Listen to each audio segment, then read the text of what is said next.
ತೆಲಂಗಾಣದಲ್ಲಿ ಬಿಜೆಪಿಗೆ ಮತ ಫಸಲೇನು ಸಿಗ್ತಾ ಇದೆ. ಕಳೆದ ಬಾರಿ 4 ಕ್ಷೇತ್ರ, ಈ ಬಾರಿ 8 ಕ್ಷೇತ್ರದಲ್ಲಿ ಮುನ್ನಡೆ ಇದೆ.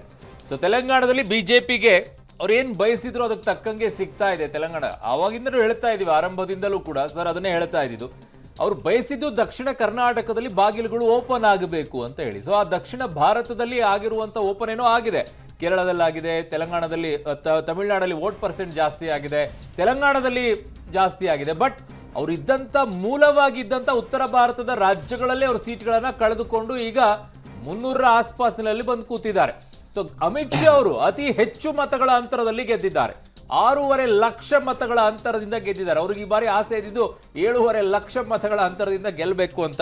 ಫೈನಲಿ ಕಳೆದ ಬಾರಿಗಿಂತ 1 ಲಕ್ಷ ಮತಗಳ ಹೆಚ್ಚಾಗಿದೆ. 6.5 ಲಕ್ಷ ಮತಗಳ ಅಂತರದಿಂದ ಈಗ ಗೆಲುವನ್ನ ಸಾಧಿಸಿದ್ದಾರೆ ಗಾಂಧಿನಗರದಲ್ಲಿ, ಗುಜರಾತ್ನಲ್ಲಿ.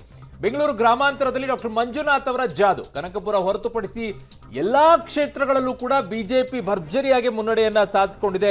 ಕನಕಪುರದಲ್ಲಿ ಎಷ್ಟು ಲೀಡ್ ಇತ್ತು ಅನ್ನುವಂಥದ್ದು ಕಾಂಗ್ರೆಸ್ಗೆ ಅನ್ನುವಂಥದ್ದು ಅಬ್ಸರ್ವ್ ಮಾಡಬೇಕು. ಕಾರಣ ಕಳೆದ ಬಾರಿ ಡಿ ಕೆ ಶಿವಕುಮಾರ್ ಅವರು ಕನಕಪುರದಲ್ಲಿ ಗೆದ್ದಿದ್ದು ಅಭೂತಪೂರ್ವವಾದಂತಹ ಮಾರ್ಜಿನ್ ಅಲ್ಲಿ ಗೆದ್ದಿದ್ರು, ಕನಕಪುರಕ್ಕೆ ಹೋಗದೇನೆ.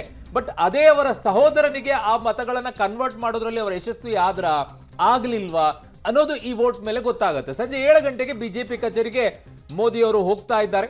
ಸೊ ಅವರು ಚುನಾವಣೆ ಆದಂತ ಸಂದರ್ಭದಲ್ಲಿ, ರಿಸಲ್ಟ್ ಬಂದಂತ ಸಂದರ್ಭದಲ್ಲಿ ಅವರು ಕಚೇರಿಗೆ ಹೋಗುವಂಥದ್ದು ಸಾಮಾನ್ಯ. ಅಲ್ಲಿ ಒಂದಿಷ್ಟು ಕಾರ್ಯಕರ್ತರನ್ನು ಉದ್ದೇಶಿಸಿ ಮಾತನಾಡ್ತಾರೆ, ನಾಯಕರಿಗೆ ಒಂದಿಷ್ಟು ಉದ್ದೇಶಿಸಿ ಮಾತನಾಡ್ತಾರೆ. ಅದು ಸಾಮಾನ್ಯವಾಗಿರುವಂತ ವಾಡಿಕೆನೆ, ಅದೊಂದು ರೀತಿಯಾಗಿ ಸಂಪ್ರದಾಯಬದ್ಧವಾಗಿ ಮಾಡುವಂತ ರೀತಿಯಲ್ಲಿ. ಸೊ ಹಾಗಾಗಿ ಸಂಜೆ 7 ಗಂಟೆಗೆ ಪ್ರಧಾನಿ ಅವರು ಬಿಜೆಪಿ ಕಚೇರಿಗೆ ಹೋಗ್ತಾರೆ ದೆಹಲಿಯಲ್ಲಿ. ಭಾಷಣ ಕೆಲವೊಂದು ಸಂದರ್ಭದಲ್ಲಿ ಮಾಡ್ತಾರೆ, ಕೆಲವೊಂದು ಸಂದರ್ಭದಲ್ಲಿ ಕಾರ್ಯಕರ್ತರನ್ನು ಉದ್ದೇಶಿಸಿ ಅಷ್ಟೇ ಮಾತನಾಡ್ತಾರೆ. ಸೊ ಇದು ಈಗಿರುವಂತ ಅಪ್ಡೇಟ್ಸ್ ಬಿಜೆಪಿಯ ವಿಚಾರದಲ್ಲಿ. ದಕ್ಷಿಣ ಭಾರತದಲ್ಲಿ ಸ್ವಲ್ಪ ಗೇನ್ ಆದ್ರು, ಉತ್ತರ ಭಾರತದಲ್ಲಿ ಕಳೆದುಕೊಂಡ್ರು. ಇದು ಬಿಜೆಪಿಯ ಲೆಕ್ಕ. ಆದ್ರೆ ಕಾಂಗ್ರೆಸ್ ಮಾತ್ರ 52 ಸೀಟ್ಗಳನ್ನ ಕಳೆದ ಬಾರಿ ಪಡೆದುಕೊಂಡಂತಹ ಕಾಂಗ್ರೆಸ್ ಈ ಬಾರಿ 100ರ ಗಡಿಗೆ ಬಂದು ನಿಂತಿದ್ದಾರೆ. 99 ಇನ್ನು ಸೆಂಚುರಿ ಹೊಡೆದಿಲ್ಲ. ಹಾ ಸರ್, ಅವ್ರಿಗೂ ನಿಮ್ಗೆ ಮೇಲ್ನೋಟಕ್ಕೆ ಇಲ್ಲೇ ಕಾಣಿಸ್ತಾ ಇದೆ ಸರ್. ಮಹಾರಾಷ್ಟ್ರದಲ್ಲಿ ಅವ್ರಿಗೆ ಏನಿತ್ತು ಅದನ್ನು ಉಳಿಸ್ಕೊಳ್ತಾ ಇದೆ. ಕರ್ನಾಟಕದಲ್ಲಿ ಅವ್ರಿಗೆ 8 ಸೀಟ್ ರೈಸ್ ಆಯಿತು ಹಳೆ ನಂಬರ್ಗೆ ಹೋಲಿಸಿದ್ರೆ.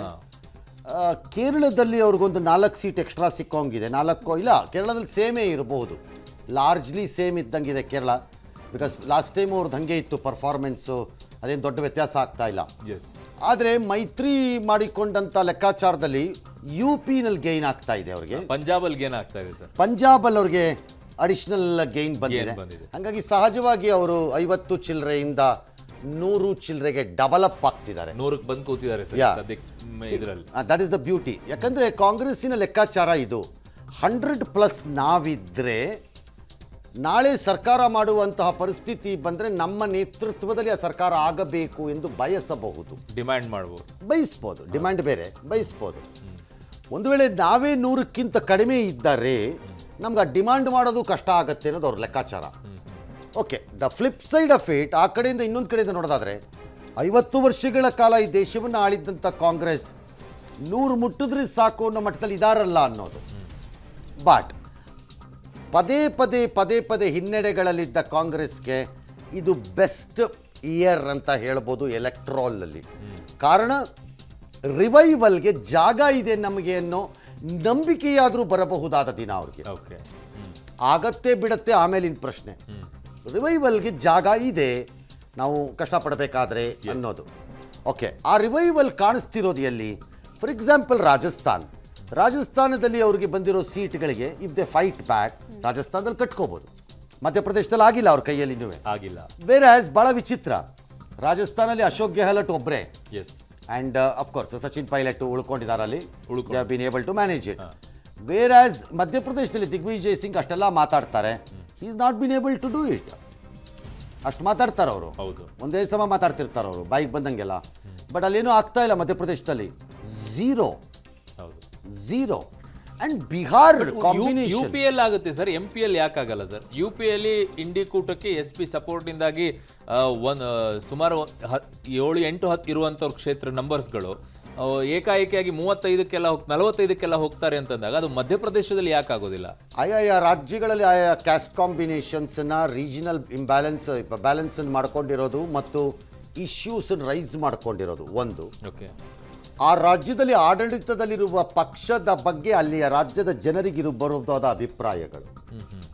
ಮೂರನೇದು ಎರಡೂ ಪಕ್ಷಗಳು ಸ್ಪರ್ಧೆ ಮಾಡ್ತಿರೋ ಪಕ್ಷಗಳಲ್ಲಿ ಕ್ಯಾಂಡಿಡೇಟ್ಗಳನ್ನು ಆಯ್ಕೆ ಮಾಡಿಕೊಳ್ಳುವಾಗ ಮಾಡುವ ಸರಿ ತಪ್ಪುಗಳು ಈ ಎಲ್ಲವೂ ರಾಜ್ಯದಿಂದ ರಾಜ್ಯಗಳಿಗೆ ಭಿನ್ನವಾಗ್ತಾ ಹೋಗುತ್ತೆ. ಇದನ್ನ ಈ ತರ ವಿಶ್ಲೇಷಣೆ ಮಾಡಕ್ ಬರಲ್ವಾ ಸರ್? ಈಗ ಉತ್ತರ ಪ್ರದೇಶದಲ್ಲಿ ಎಸ್ ಪಿಗೆ 45 ಸೀಟ್ಗಳನ್ನು ಕೊಟ್ಟಿರೋದ್ರಿಂದ ಆ ಸರ್ಕಾರದ ಬಗ್ಗೆ ತುಂಬಾ ಬೇಸರ ಇದೆ UP ಸರ್ಕಾರದ ಮೇಲೆ ಅಂತೇಳಿ ಕಂಪೇರ್ ಮಾಡೋಕ್ಕಾಗಲ್ಲ. ಮಾಡಿದ್ರೆ ಹಾ ಮಾಡಿದ್ದಾರೆ. ಕರ್ನಾಟಕದಲ್ಲಿ ಏನು ಮಾಡ್ತೀರಿ? ಇಲ್ಲಿ ಈ ಸರ್ಕಾರದ ಮೇಲೆ ಬೇಸರ ಇದೆ. ಏನು ಮಾಡ್ತೀರಿ ಆಗ? What will you do? ಅಲ್ವಾ? That can't be a logic eternally. ಅದು ಹಂಗಾಗಲ್ಲ ಅದು. ಹಾಗಾಗಿ ಅದನ್ನು ಮಾಡಲ್ಲ.